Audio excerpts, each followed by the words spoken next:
fans de paranormal, bonjour, bonsoir. Un utilisateur rapporte cette histoire troublante. Il raconte qu'un explorateur solitaire, habitué à faire des randonnées une fois par mois pour se reconnecter à la nature, a vécu une expérience qu'il n'oubliera jamais. Ce soir-là, alors qu'il marchait dans la forêt, il commence à entendre des bruits étranges venant des arbres. Il sort son téléphone pour filmer, sans se douter de ce qu'il allait capturer.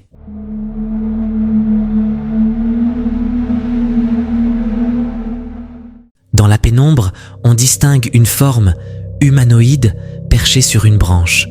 Mais quelque chose ne colle pas. Les yeux brillent de façon anormale. Et surtout, la silhouette semble reposer tout son poids sur une simple branche, comme si ce n'était pas humain. Alors, qu'est-ce que c'était vraiment? Un animal? Une illusion? Ou quelque chose de bien plus étrange? À vous de juger.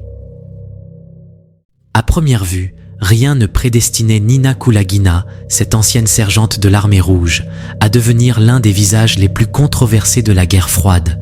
Pourtant, entre deux superpuissances obsédées par le contrôle, même de l'invisible, elle s'est imposée au cœur d'une bataille bien plus étrange qu'aucune autre, celle du paranormal. Née à Leningrad en 1926, Kulagina s'engage à 14 ans dans un régiment de chars pour défendre sa ville assiégée. Blessée, décorée, puis hantée. Après la guerre, c'est une autre guerre qu'elle entame, bien plus intime et mystérieuse. Tout commence dans les années 60, alors qu'elle se remet d'un profond malaise psychique. À la radio, elle entend parler d'une femme capable de percevoir les couleurs avec ses doigts. Curieuse, elle tente l'expérience et découvre qu'elle aussi peut le faire. Les yeux bandés, elle parvient même à reproduire des dessins réalisés dans une autre pièce. Mais ce don étrange n'était que le début. En mars 1964, elle va plus loin. Devant des scientifiques soviétiques, elle déplace des objets sans les toucher. Et 3 ans plus tard, une séquence bien réelle va figer la planète dans l'incrédulité. Le parapsychologue Edward Naumov la filme, chez elle, à Leningrad. Dans ces images, on voit Kulagina faire glisser, par la seule force de sa pensée, une boussole, une salière, puis quelques allumettes posées sur une table.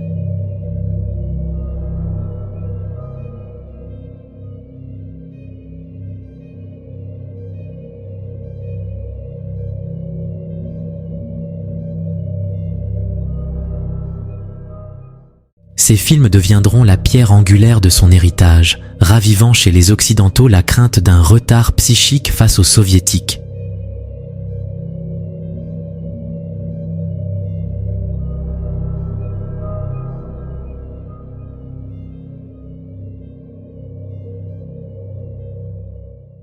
À mesure que la réputation de Kulagina grandissait, les expériences menées sur elle devenaient de plus en plus extrêmes. En 1970, lors d'un test devenu tristement célèbre, elle aurait réussi à influencer le rythme cardiaque d'une grenouille plongée dans une solution. D'abord en l'accélérant, puis en le ralentissant, jusqu'à l'arrêter complètement. Des allégations d'autant plus troublantes qu'à cette époque, des rumeurs évoquaient déjà l'intégration de la formation psychique dans le programme spatial soviétique. Le best-seller Psychic Discoveries Behind the Iron Curtain, publié la même année, scella définitivement l'idée d'une véritable course aux armements psychiques, poussant les États-Unis à réagir. En 1977, l'armée américaine lance le programme Gondola Wish, plus tard rebaptisé Stargate, une opération secrète destinée à évaluer la menace soviétique et à former leurs propres agents psychiques. Mais l'affaire Kulagina est loin d'être simple. Dès le départ, elle est soupçonnée d'imposture. Un article publié en 1968 dans le journal soviétique Pravda cite un rapport de l'Institut de métrologie de Moscou affirmant qu'elle utilisait de petits aimants dissimulés dans des endroits intimes. Pour les sceptiques, ces exploits n'étaient que de simples tours de passe-passe basés sur des fils invisibles et des aimants. Mais certains événements viennent ébranler l'idée d'une manipulation orchestrée par l'État. En 1974, Edward Naumov, l'homme même qui avait filmé ces démonstrations les plus convaincantes, est arrêté par le KGB et envoyé en camp de travail, officiellement pour conférence non autorisée. Mais dans les coulisses, beaucoup pensent que son vrai tort fut d'avoir échangé avec des parapsychologues étrangers au sujet de Kulagina, un geste qui semble contredire l'idée d'une simple supercherie contrôlée. En 1997, Kulagwina ose même attaquer en justice le ministère soviétique de la justice ainsi que la revue L'Homme et la Loi pour diffamation. Elle remporte une victoire partielle. Le tribunal reconnaît que la revue n'a apporté aucune preuve directe de fraude et ordonne la publication d'un rectificatif. Ses partisans soulignent aussi le prix que ces expériences semblaient lui coûter physiquement. Son rythme cardiaque aurait grimpé jusqu'à 240 battements par minute et elle aurait perdu jusqu'à 2 kilos en une demi-heure. Un stress physiologique difficile à concilier avec de simples tours de magie. Après une grave crise cardiaque à la fin des années 70, ses médecins lui recommandent de cesser toute activité paranormale. Nina Kulagina meurt en 1990 à l'âge de 63 ans. Lors de ses funérailles, elle est saluée non seulement comme héroïne de guerre, mais aussi comme femme de science. Qu'elle ait été une véritable médium, une illusionniste de génie ou quelque chose entre les deux, son héritage est incontestable. Les images floues où on la voit déplacer des objets par la pensée ont à elles seules alimenté la paranoïa de la guerre froide et ouvert un nouveau champ de bataille, celui de l'esprit. Son histoire reste l'un des chapitres les plus fascinants de la parapsychologie. Un témoignage d'une époque où les superpuissances étaient prêtes à explorer même l'inexplicable pour prendre l'avantage. Ce terrifiant enregistrement nous vient du Japon, où un enquêteur du paranormal s'est aventuré seul, de nuit, dans un bâtiment abandonné depuis des années. Selon les habitants du coin, l'endroit serait hanté, mais ce que sa caméra a capté ce soir-là dépasse tout ce qu'il imaginait.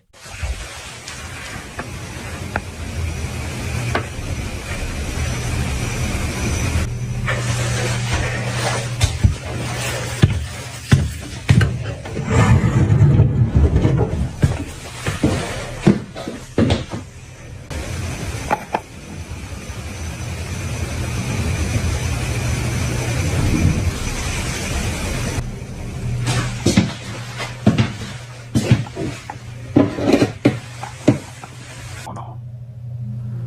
ここにも出たってこと？あなたは誰？ 116521わからん。この笑顔をバカにされたってのもよくわからんな。その黒い人影が笑顔をバカにしてくるのかな。ちょっとまあ何にせよ、ち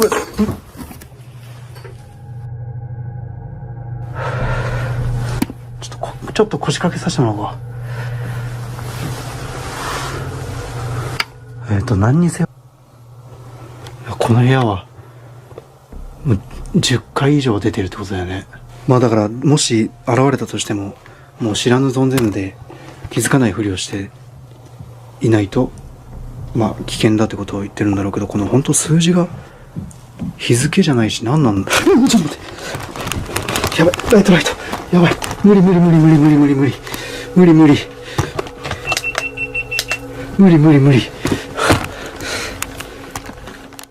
Au départ, il entend un coup frapper dans la pièce, puis sent une main effleurer son dos. Pris de panique, il s'enfuit aussitôt. 僕が初めて入った人間になったわけだけど、これちょっとね、持って帰ってるんじゃないかっていう疑惑が。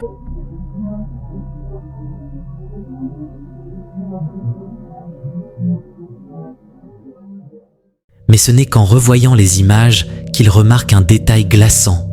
À travers un trou dans le mur, on aperçoit brièvement un visage pâle en train d'observer, avant de se retirer aussitôt. Il arrive parfois que le sacré et le surnaturel semblent se confondre, et ce qui a été filmé ici pourrait bien en être la preuve. Un visiteur enregistrait calmement l'intérieur d'une église, capturant avec son téléphone quelques-unes des statues religieuses les plus marquantes du lieu. Parmi elles, une en particulier attire son attention, celle d'un homme malade ou mourant, allongé sur ce qui semble être son lit de mort. Une sculpture d'un réalisme troublant, et même un peu dérangeante.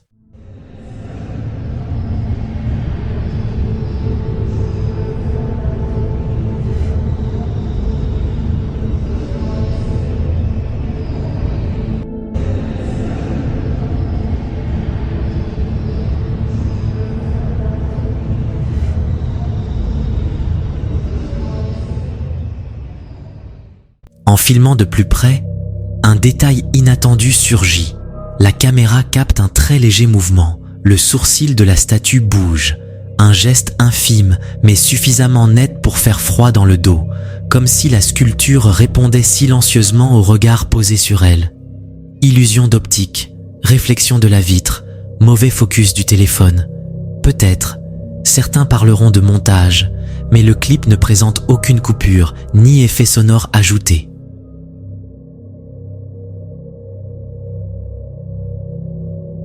Certes, certains artisans conçoivent des statues aux membres articulés, mais les sourcils, et pourquoi un seul, et à ce moment précis, le mystère reste entier.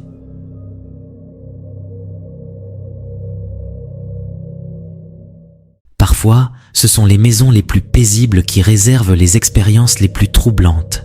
C'est ce qu'a découvert une jeune femme britannique dans ce qui semblait être un simple retour à la maison, un soir de mars 2025. Chloé partage habituellement des contenus liés au bien-être, à l'art, à la méditation et au Reiki. Mais cette fois, c'est une expérience bien différente qu'elle a décidé de raconter à ses abonnés. Hello. Oh, yes, of course, you said that. Oh, Paul. Oh, God. Paul.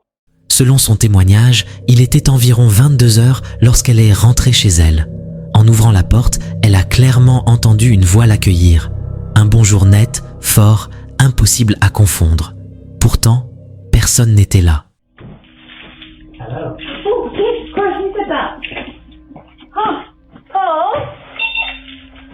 Oh, God. Paul. Ce qui rend l'histoire encore plus étrange, c'est que Chloé avait récemment demandé à ses guides spirituels de l'aider à développer ses capacités psychiques. De là à penser que cette manifestation était une réponse, il n'y a qu'un pas que certains de ses abonnés n'ont pas hésité à franchir. À ce jour, l'événement reste sans explication. Était-ce un simple hasard, une illusion auditive, ou bien les prémices d'un véritable éveil spirituel? Quoi qu'il en soit, Chloé n'a plus jamais entendu cette voix depuis, mais continue de se demander si elle était vraiment seule, ce soir-là.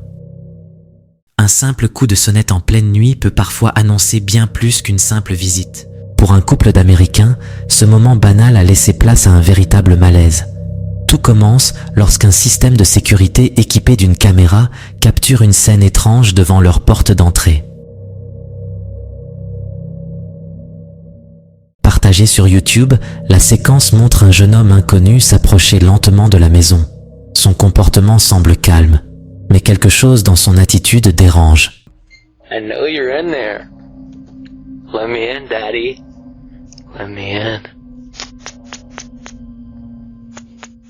Soudain, sans raison apparente, il fait volte-face, puis disparaît dans l'obscurité du jardin comme s'il s'était évaporé. Let me in. Your son's home.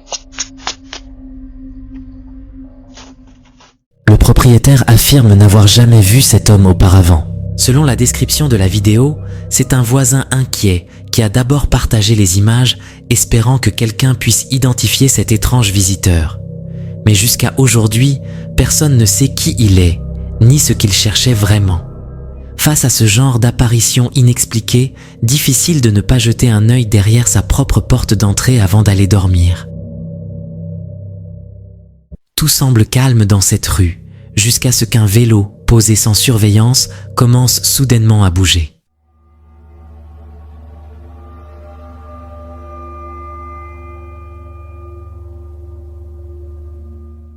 Sur les images, le vélo avance tout seul, personne autour, aucun vent apparent, comme si quelque chose d'invisible le poussait.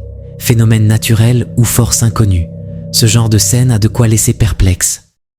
On a tous déjà vu passer ces petites particules flottantes captées par les caméras, souvent interprétées comme de simples grains de poussière en suspension. Et dans la grande majorité des cas, c'est exactement ce que c'est. Mais parfois, certains de ces orbes semblent se comporter d'une façon différente, et c'est là que le doute commence à s'installer. Dans les milieux liés à l'occulte et au paranormal, une règle revient souvent. Si un orbe se déplace avec une trajectoire propre, intelligente et ne semble ni porté par le vent, ni influencé par l'environnement, alors il pourrait s'agir d'autre chose.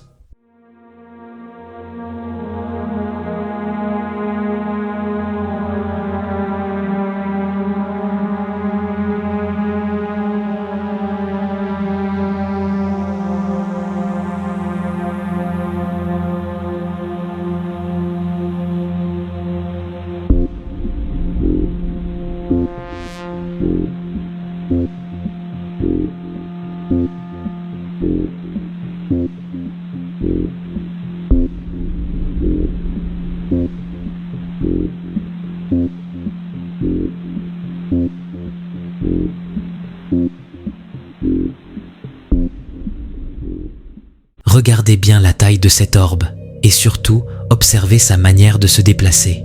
Contrairement aux particules de poussière classiques, celui-ci change de direction comme s'il savait où aller. Et tout ça dans une pièce totalement vide. Difficile de croire qu'il ne s'agisse que d'un simple résidu dans l'air. Et pourtant, rien ne permet de trancher avec certitude. Alors, qu'en pensez-vous? Manifestation spirituelle ou phénomène naturel mal compris? En juin 2024, la chaîne YouTube Spirit Stalkers, aujourd'hui connue sous le nom de Jake Ghost Hunter, publie une enquête glaçante dans le tristement célèbre lycée Liberty, situé dans l'Ohio. Ce bâtiment aujourd'hui abandonné cache une histoire sombre, ce qui en fait un lieu de choix pour les manifestations paranormales. Le Liberty High School, situé dans la ville d'Ohio, a longtemps prospéré comme centre éducatif dynamique avant de fermer ses portes en 2006. Construit en 1927, l'établissement a été largement rénové en 1954, mais il garde encore aujourd'hui une réputation inquiétante. Fait troublant, l'école possédait autrefois une cellule d'isolement surnommée la boîte à péché ou S-Box, utilisée pour punir les élèves turbulents. On raconte que des enfants y étaient enfermés, seuls, dans le noir, pendant des heures. Depuis des années, de nombreux locaux et visiteurs affirment que l'école est hantée. Les phénomènes rapportés incluent des sons de fanfares fantomatiques, des apparitions sombres, des objets qui bougent seuls. Des ouvriers et bénévoles affirment avoir vu une petite fille dans le sous-sol de la cafétéria ainsi qu'une mystérieuse dame en blanc dans le couloir du 3e étage. And when they arrived, the cop himself saw someone in the basement. Yep, the cop literally looked down the basement chimney-looking thing and said, "Oh, I just saw someone." Obviously, it wasn't a real person. Yeah, no. He most likely just saw a ghost. La rumeur dit aussi que l'esprit d'un homme local qui s'est tragiquement suicidé près de l'école serait lui aussi piégé entre ces murs. L'enquête commence immédiatement et les phénomènes étranges aussi. Hello?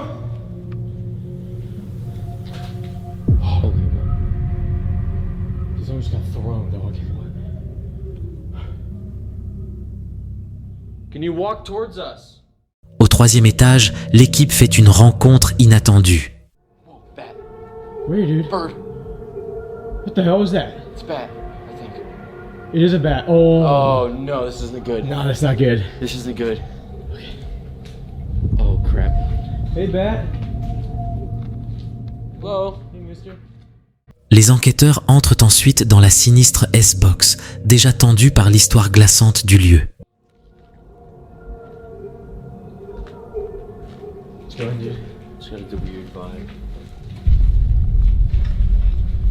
I can touch both walls, Yeah. and that's how big the room is, and you'd be trapped in here for maybe a whole class day. Dans les vestiaires, une session EVP capte ce qui semble être une voix désincarnée.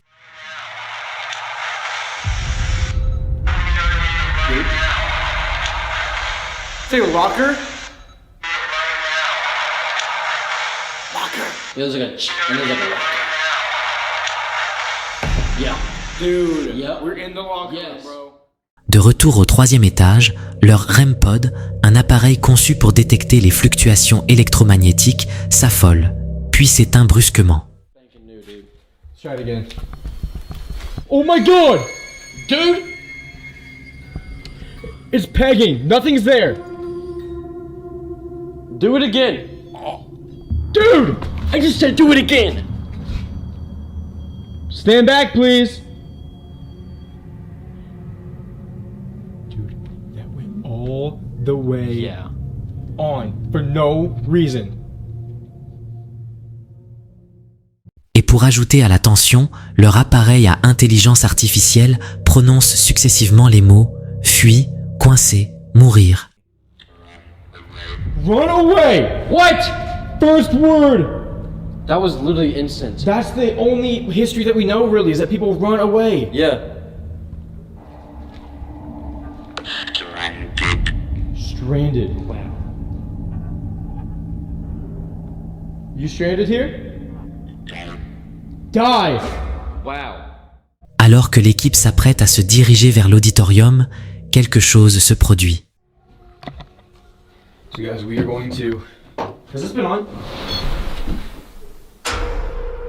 What was that?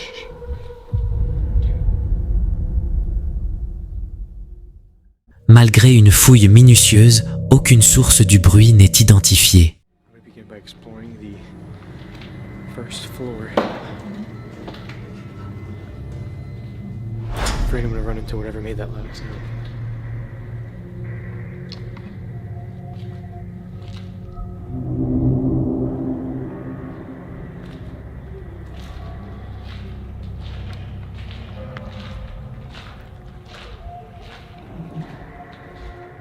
Where's the bad entity? Mais plus tard dans la nuit, les choses prennent une tournure bien plus dangereuse.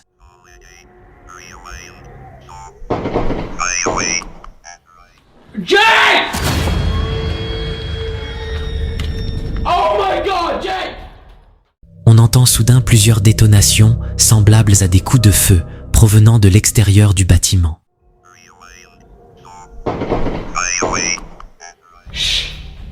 Get down here now. Now get down here, dude. No, you come with me, bro. That was on my level. Call the cops on my phone now. Pris de panique et craignant pour leur vie, les enquêteurs appellent immédiatement la police. That was gunshots. That was gunshots. Just sit down. Turn the light off. 911, what's the address to your emergency? I'm at the old Liberty High School. There's shots fired. Please come here quick. Les forces de l'ordre arrivent rapidement et les enquêteurs, visiblement secoués, quittent précipitamment les lieux.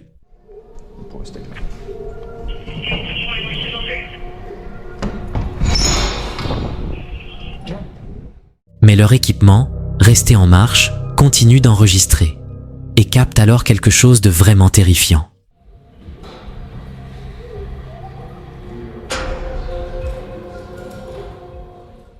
Alors que les officiers inspectent le deuxième étage de l'école, un phénomène glaçant se produit.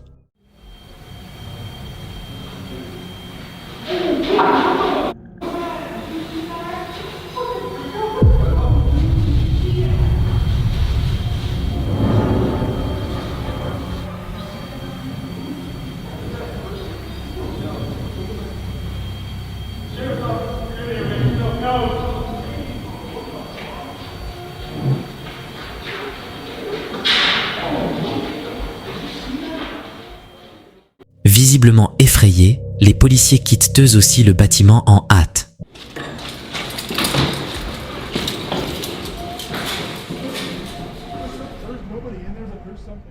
Une fois l'épisode publié, les internautes sont choqués par la réaction sincère des agents.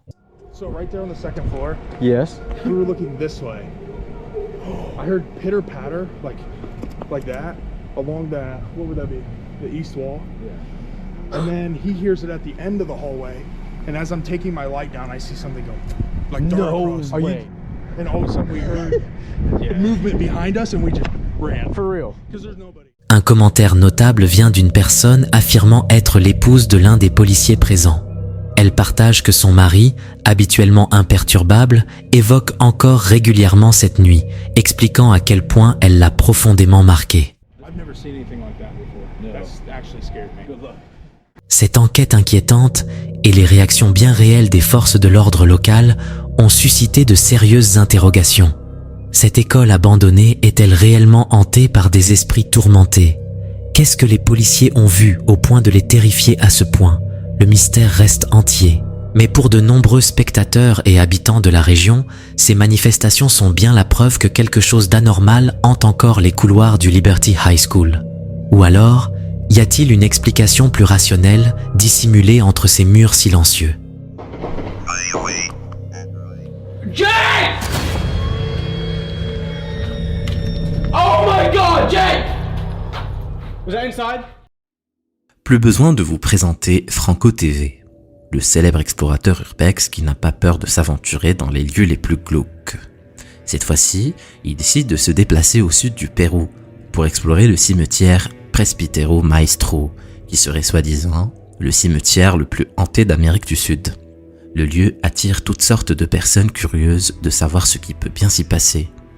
Les gens racontent que des sorcières viendraient y réaliser le rituel avec les os des défunts. Plus glauque que ça, il n'y a pas. En explorant les lieux, Franco tombe sur des charmes, des poupées voodoo et toutes sortes d'objets soi-disant maudits. L'une des tombes du cimetière appartient à la sorcière mondialement connue, Gregoria Camacho, qui est décédée en 1987. Après avoir bien cherché, Franco finit par trouver sa tombe. C'est là que les choses commencent à prendre une tournure terrifiante. Regardez attentivement ce qui va lui arriver.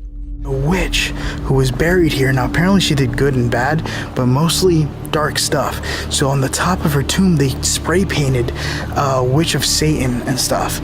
But her tomb is actually kind of different from all the others because you could see a skull and bones, which kind of represents something very, very dark. But this is actually her tomb right here. Her name is Georgia Camacho or Georgia, something like that. I torture names. And you can see how other witches would carve their names in here and leave candles and trinkets. That looks like it says Camila. And if you look out here, you can see where they put all the candles. It's different from all the others because they put all these candles here and candies. Isn't that...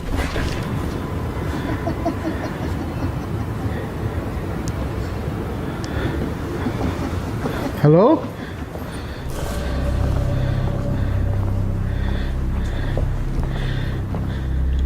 What the hell did I just hear? It sounded like somebody laughing. Thing is, on the maps, this area is blocked off. So once you walk back here, there's nowhere else you can go. Listen, listen. Hello?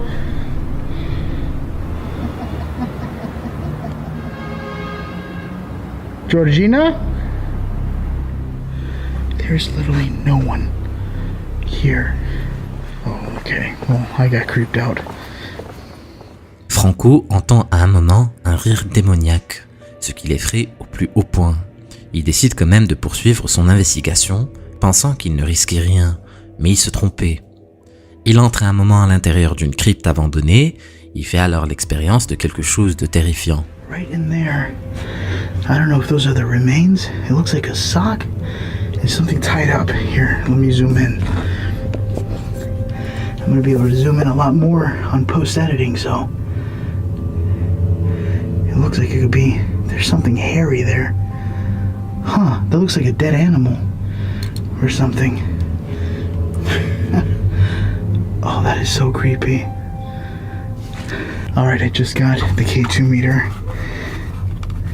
¿Alguien estás aquí adentro? ¿Tú puedes decirme tu nombre? Oh, look at this. There's X's. You see that? On the side of the wall. Oh, that's interesting. That's something that's kind of seen in Mississippi. When you see X mark, it's like they have something they want you to do, and they call upon the spirit to doing it. Pour ceux qui ne l'auraient pas entendu, une voix chuchote le mot « Hola ». You see that? Cet impressionnant cimetière est aussi la demeure de Ricardo, un petit garçon qui a eu une mort tragique lorsqu'il n'avait que 6 ans. La légende raconte que son esprit est bienveillant et protecteur. Lorsque Franco arrive enfin devant sa tombe, quelque chose d'étrange arrive. Regardez. Now I am making my way towards another tomb of a child named Ricardo. Now, apparently Ricardo grants blessings and wishes to everyone who comes to him, seeking help. He is a very well-known spirit that protects this graveyard. Well, one, protects it, and two, also offers blessings to everyone who shows up here. I wanted to see if I can read what this says. A la memoria de Ricardo M. Espaillat, sus amigos, 8 de agosto, December 1887. Ricardo Isabella Mariano Nuevo Barriado Nuevo. Now what's more interesting about this is that in the back you could see all the prayers from everyone and all the blessings. And what's more interesting is that it even says gracias, like pretty much thank you for making these blessings come true. Any blessing you want, it'll be blessed by Ricardo. Un bras pâle surgit derrière la tombe de Ricardo, mais Franco semble ne pas y prêter attention. Ce n'est qu'après sa publication que ses followers lui signalèrent cette étrange manifestation. Est-ce que cette série d'événements serait bien la preuve que ce cimetière soit le plus hanté d'Amérique du Sud? Qu'est-ce que vous en pensez? 90% des spectateurs n'ont pas fini la vidéo. Si tu penses pouvoir le faire, clique sur la vidéo. Vas-y, clique.